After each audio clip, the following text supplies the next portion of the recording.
દિવાળીમાં હવે થોડા દિવસ બાકી હતા. ઘરના દરેક ખૂણે ઉત્સાહ અને આનંદનું વાતાવરણ હતું. ઘરની સજાવટ, મીઠાઈઓની સુગંધ અને દીવાઓની રોશનીથી આખું ઘર ઝગમગી રહ્યું હતું. દિવાળી ઉજવવા માટે મારા ફઈ અને તેનો દીકરો પ્રતીક અમારા ઘરે આવ્યા હતા. પ્રતીક ખૂબ જ આકર્ષક હતો. ઊંચું કદ, ગોરો રંગ અને મનમોહક વ્યક્તિત્વ. તે મારાથી લગભગ 2 વર્ષ મોટો હતો. એક સાંજે હું છત પર ગઈ. ઠંડો પવન ફૂંકાતો હતો. યોગાનું યોગ પ્રતીક પણ ત્યાં જ ઊભો હતો. ચારે બાજુ હળવું અંધારું હતું. અમે બંને એકબીજાની એટલી નજીક ઊભા હતા કે તેની શ્વાસની અવાજ સ્પષ્ટ સંભળાતી હતી. તેણે ધીમે ધીમે મારો હાથ પોતાના હાથમાં લીધો અને મને હળવાશથી પોતાની તરફ ખેંચી લીધી. મારું દિલ જોરથી ધડકવા લાગ્યું. મારો ચહેરો તેના ચહેરાની એટલી નજીક હતો કે અમારી શ્વાસની અવાજ સ્પષ્ટ સંભળાતી હતી. એ પળ જાણે સમય થંભી ગયો હતો. ચાંદની એ શીતળ રોશનીમાં અમારી વચ્ચે એક અકથ્ય ભાવના જન્મ લઈ રહી હતી. પછી આગળ શું થયું એ જ કહાની હું આજે તમને સંભળાવવા જઈ રહી છું. નમસ્કાર મિત્રો, મારું નામ નિકિતા છે. મારી ઉંમર 27 વર્ષ છે. હું વિધવા છું. મારા પતિને ગુજરી ગઈ હવે 2 વર્ષ થઈ ગયા છે. પણ મારું દુઃખ આજે પણ એટલું જ છે. દિલની ખાલી જગ્યા હજી સુધી ભરાઈ નથી. દિવાળી નજીક આવી રહી હતી. બજારમાંથી મેં ફરાળનો બધો સામાન લઈ લીધો હતો. હું અને મમ્મી મળીને દિવાળી માટે ફરાળ તૈયાર કરી રહ્યા હતા. દિવાળીના 2 દિવસ પહેલાં મારા ફઈ અને તેનો દીકરો પ્રતીક અમારા ઘરે આવવાના હતા. પ્રતીક મારાથી 2 વર્ષ મોટો અને ખૂબ આકર્ષક હતો. મારા લગ્ન બાદ મેં તેને ક્યારેય જોયો નહોતો. હું વિધવા થઈ ગઈ હતી એટલે ફઈ અને પ્રતીક મને મળવા આવી રહ્યા હતા અને આ વખતે દિવાળી અમારી સાથે ઉજવવાના હતા. દિવાળીમાં હવે એક જ દિવસ બાકી હતો. બપોરે હું અને મમ્મી ઘૂઘરા બનાવી રહ્યા હતા ત્યારે દરવાજાની ઘંટી વાગી. મેં દરવાજો ખોલ્યો તો ફઈ અને પ્રતીક સામે ઊભા હતા. તેમના હાથમાં થેલીઓ હતી. મેં બંનેને જોયા, પણ મારી નજર થોડી વાર માટે પ્રતીક પર જ અટકી ગઈ. તે પહેલાં કરતાં પણ વધુ આકર્ષક લાગી રહ્યો હતો. તેનો ગોરો રંગ, હળવી દાઢી અને સાદા પણ આકર્ષક કપડાં. મારા દિલમાં એક અજાણી હલચલ થઈ. મેં મુસ્કુરાતા તેમને અંદર બોલાવ્યા. તેઓ સોફા પર બેઠા અને મમ્મીને બૂમ પાડી. મમ્મી પાણીના ગ્લાસ લઈને આવ્યા. થોડી વાર બાદ મમ્મીએ કહ્યું, નિકિતા, ચા બનાવી લે. હું રસોડામાં ગઈ અને ફઈ તથા પ્રતીક માટે ચા બનાવી. ચા આપતી વખતે અમારી નજરો મોળી. થોડી પળો માટે અમે બંને એકબીજાને જોતા જ રહી ગયા. એ નજરમાં કોઈ શબ્દ નહોતો, પણ એમાં કંઈક હતું. એક ગરમાહટ, એક અપનાપો. મેં ઝડપથી નજર ફેરવી લીધી અને થોડે દૂર જઈને બેઠી. ફઈએ મને પાસે બોલાવી. હું તેમની બાજુમાં બેઠી અને મારી બાજુમાં જ પ્રતીક બેઠો હતો. તે વારંવાર મારી તરફ ચોરી ચૂપીથી જોતો હતો. ફઈએ મારા માથે પ્રેમથી હાથ ફેરવ્યો અને બોલ્યા, દીકરી, જે ગયું તે પાછું નથી આવતું. હવે તું પોતાને સંભાળ. કોઈ કામ ધંધો શરૂ કર કે પછી બીજા લગ્ન કરી લે. જીવન કોઈના જવાથી નથી રોકાતું. તેમના શબ્દો સાંભળીને મારી આંખો ભરાઈ આવી. મારા હોઠ પર કોઈ શબ્દો નહોતા. પ્રતીક શાંતિથી મને જોતો હતો. તેની નજરોમાં મને કરુણા અને દર્દ બંને દેખાયા. મમ્મી બોલ્યા, નિકિતાના લગ્ન બાદ બધું ઠીક ચાલતું હતું, પણ અચાનક તેના પતિને બીમારી થઈ અને મમ્મીનો અવાજ અટકી ગયો. ફઈએ મને ફરીથી દિલાસો આપ્યો. મેં ધીમા અવાજે કહ્યું, હું કોશિશ કરું છું ફઈ, પણ મન નથી માનતું. ફઈએ પ્રેમથી કહ્યું, ધીમે ધીમે બધું ઠીક થશે દીકરા. એટલું કહીને અમે થોડી વાર ચૂપ રહ્યા. પછી હું રસોડામાં ગઈ અને પૌવા બનાવવા લાગી. ફઈ પણ આવ્યા અને ડુંગળી કાપવામાં મારી મદદ કરવા લાગ્યા. પૌવા તૈયાર થયા અને અમે બધાએ સાથે નાસ્તો કર્યો. થોડી વાર વાતચીત ચાલી. ત્યાં જ પપ્પા ખેતરેથી ઘરે પાછા આવ્યા. તેણે ફઈ અને પ્રતીકનું સ્વાગત કર્યું. પપ્પાએ પ્રતીકને પૂછ્યું, શું બેટા હવે લગ્ન વિવાહ કંઈક વિચારે છે? પ્રતીક મુસ્કુરાયો અને બોલ્યો, હા મામા, છોકરીઓ જોઉં છું, કોઈ સારી મળે તો વિચારીશ. તેનું એ મુસ્કરાતો ચહેરો જોઈને મારું દિલ ન જાણે શા માટે જોરથી ધડકવા લાગ્યું. સાંજ થઈ. હું મમ્મી અને ફઈને મળીને રાતનું ભોજન બનાવ્યું. રાત્રે 8 વાગ્યે અમે બધા સાથે બેસીને ભોજન કરી રહ્યા હતા અને આખા દિવસની વાતો એક મીઠી યાદ બની રહી હતી. ભોજન બાદ ફઈએ દિવાળીનો સામાન બહાર કાઢ્યો જે તેઓ સાથે લાવ્યા હતા. ફરાળની વસ્તુઓની સાથે તેમણે મારા માટે એક સુંદર સાડી પણ લાવી હતી. તેમણે કહ્યું, આ સાડી પ્રતીકે પસંદ કરી છે, ખાસ તારા માટે. આ સાંભળતા જ મારું દિલ એક પળ માટે અટકી ગયું. મેં ધીમે ધીમે પ્રતીક તરફ જોયું. તેણે મુસ્કુરાતા મારી તરફ જોયું અને બિન બોલ્યે જાણે બધું કહી દીધું. હું પણ મુસ્કરાઈને ઊભી થઈ. મેં સાડી હાથમાં લીધી, શરીર પર મૂકીને જોઈ. લાલ રંગની સાડી સોનેરી કિનારી સાથે મારા ગોરા રંગ પર એટલી ખીલી રહી હતી કે મમ્મી અને ફઈ બંને એક પળ માટે ચૂપ રહી ગયા. મારો ગોળ ચહેરો, લાંબા કાળા વાળ અને એ લાલ સાડી. અરીસામાં પોતાને જોઈને મારા હોઠ પર એક અજાણી સ્મિત આવી ગઈ.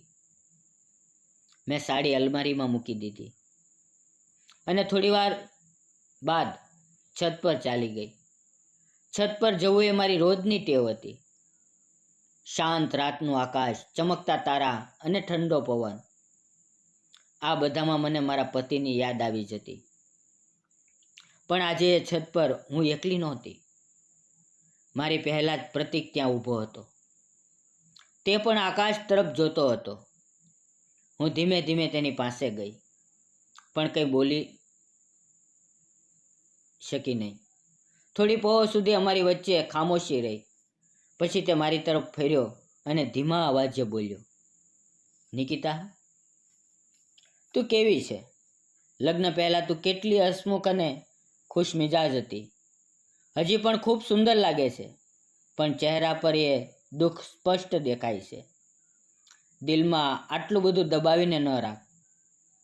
તેના આ શબ્દો મારા દિલમાં ગાઢ ઉતરી ગયા. હું કંઈ બોલી શકી નહીં. તે આગળ બોલ્યો, હું તારો મિત્ર છું. નિકિતા, તને જે પણ લાગે મને કહી દે. મન હળવું કરી લે. જોજે, તને સારું લાગશે. તેના અવાજમાં એક સુકૂન હતું જે મને ઘણા દિવસો બાદ અનુભવાયું. એ પળે મને લાગ્યું જાણે ઘણા દિવસો બાદ હું કોઈની સામે મારું દિલ ખોલીને વાત કરી શકું છું. મારી આંખોમાં આંસુ આવી ગયા અને અજાણતા મેં મારું માથું તેની છાતી પર મૂકી દીધું. તે મારા માથા પર ધીમે ધીમે હાથ ફેરવતો હતો, જાણે મારા દુઃખ પર મલમ લગાવતો હોય. હું રડતા રડતા બોલી, 2 વર્ષથી હું ખૂબ એકલી છું. કોઈએ મને સમજી નથી. મારું અને મારા પતિનું જીવન ખૂબ સારું ચાલતું હતું, પણ તેની બીમારીએ બધું બદલી નાખ્યું. પણ તેણે મને એકલી છોડી દીધી અને હું અંદરથી સંપૂર્ણ રીતે તૂટી ગઈ. પ્રતીક શાંતિથી બધું સાંભળતો રહ્યો. તેણે મારો હાથ પોતાના હાથમાં લીધો અને ધીમે ધીમે બોલ્યો, નિકિતા, હવે આ દુઃખમાંથી બહાર નીકળ. હું તારી સાથે છું. તને ક્યારેય એકલું લાગવા નહીં દઉં. તેના આ શબ્દોથી મારું મન હળવું થઈ ગયું. એ રાતની ચાંદની ઉદાસ નહોતી લાગતી. એમાં એક અલગ જ શાંત સુંદરતા હતી. એ સમયે પહેલી વાર મને લાગ્યું કે કોઈ ખરેખર મારી સાથે છે. લગભગ 15-20 મિનિટ બાદ અમે બંને નીચે આવ્યા અને પોતપોતાના રૂમમાં ચાલ્યા ગયા. એ રાત્રે મને ઘણા દિવસો બાદ શાંતિથી ઊંઘ આવી. સવાર થઈ. ચા પીતી વખતે પ્રતીક મારી પાસે આવ્યો અને બોલ્યો, નિકિતા, ઘર પાસે જે ડુંગર દેખાય છે ને, ચાલ આજે સવારે ત્યાં જઈએ, તને સારું લાગશે. મેં હળવું સ્મિત આપ્યું. ઘડિયાળમાં સવારના 6:30 વાગ્યા હતા. સૂર્યોદયમાં થોડીક ક્ષણો બાકી હતી અને મારા મનમાં એક નવા દિવસની શરૂઆત થઈ રહી હતી. અમે બંને સાથે ચાલવા લાગ્યા. રસ્તો એકદમ સુનસાન હતો. દૂર દૂર ક્યાંય થોડાક લોકો દેખાતા હતા. સવારની હવા તાજી હતી, હળવી ઠંડક હતી. પ્રતીકની સાથે ચાલતા મને એકદમ સારું લાગી રહ્યું હતું. તે ઊંચો, આત્મવિશ્વાસથી ભરેલો અને ચહેરા પર હંમેશા સ્મિત લઈને ચાલતો હતો. હું થોડી પાછળ રહી જતી તો તે જાણી જોઈને ઝડપથી ચાલતો અને પછી મૂડીને મારી તરફ જોઈને હસતો. હું પણ તેની તરફ દોડી અને અમે બંને બાળકોની જેમ હસતા હસતા આગળ વધતા. અમે ડુંગરની નીચે પહોંચ્યા. ડુંગર ઊંચો હતો અને હું થાકી ગઈ હતી. મેં રોકાઈને કહ્યું, પ્રતીક, હવે મારાથી નહીં થાય, હું ઉપર નહીં જઈ શકું. તે મુસ્કરાયો અને બોલ્યો, નિકિતા, આટલી જલ્દી હાર માની લીધી? એટલે જ તું હજી સુધી તારા દુઃખમાંથી બહાર નથી નીકળી શકી. જો, ક્યારેક ડુંગર ચડવા માટે સહારાની જરૂર હોય છે, પણ ચડવું તો ખુદને જ પડે છે ને. એટલું કહીને તેણે પોતાનો હાથ આગળ કર્યો. હું થોડી વાર રોકાઈ. પછી તેનો હાથ પકડી લીધો. મારો નાજુક હાથ તેના મોટા અને ગરમ હાથમાં ખોવાઈ ગયો. તેણે મારો હાથ મજબૂતીથી પકડ્યો અને ધીમે ધીમે મને ઉપર ચડાવવા લાગ્યો. તેના સહારાથી મારો આત્મવિશ્વાસ વધતો ગયો. દરેક પગથિયે મને લાગી રહ્યું હતું કે જાણે મારું મન પણ હળવું થઈ રહ્યું છે.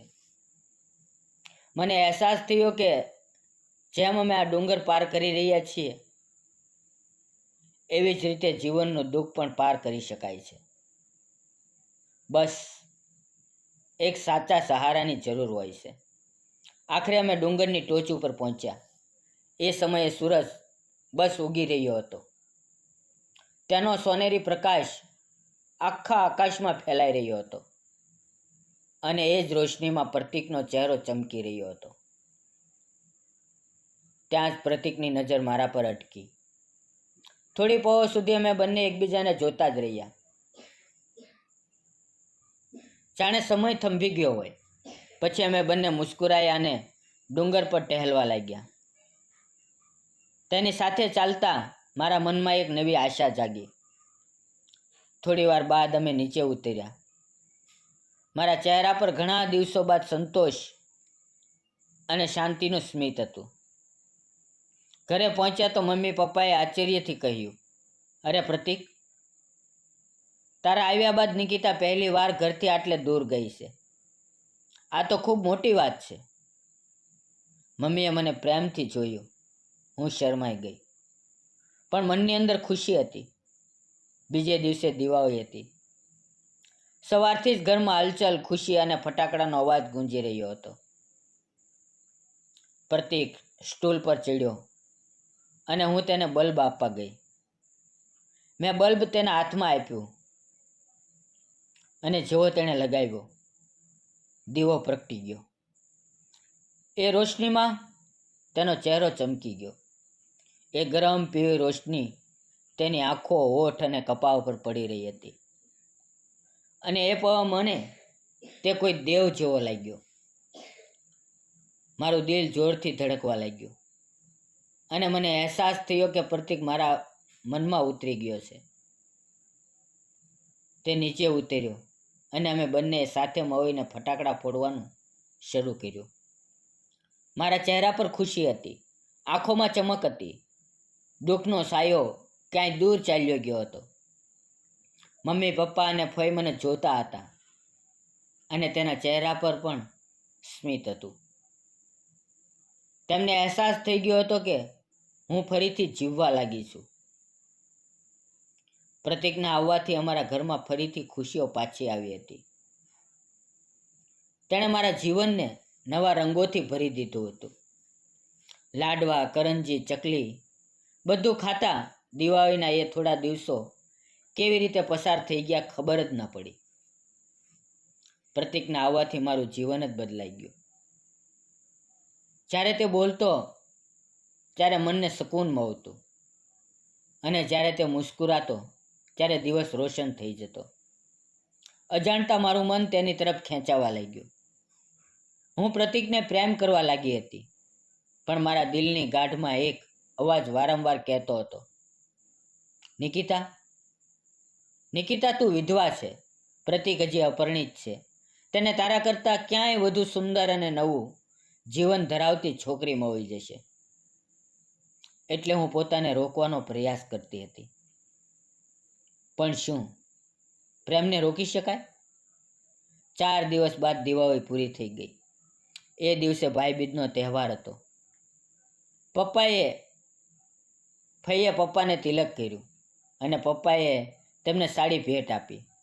એ દિવસે મેં એ જ સાડી પહેરી હતી જે પ્રતીક મારા માટે લાવ્યો હતો. લાલ રંગની સાડી મારા પર ખૂબ સુંદર લાગી રહી હતી.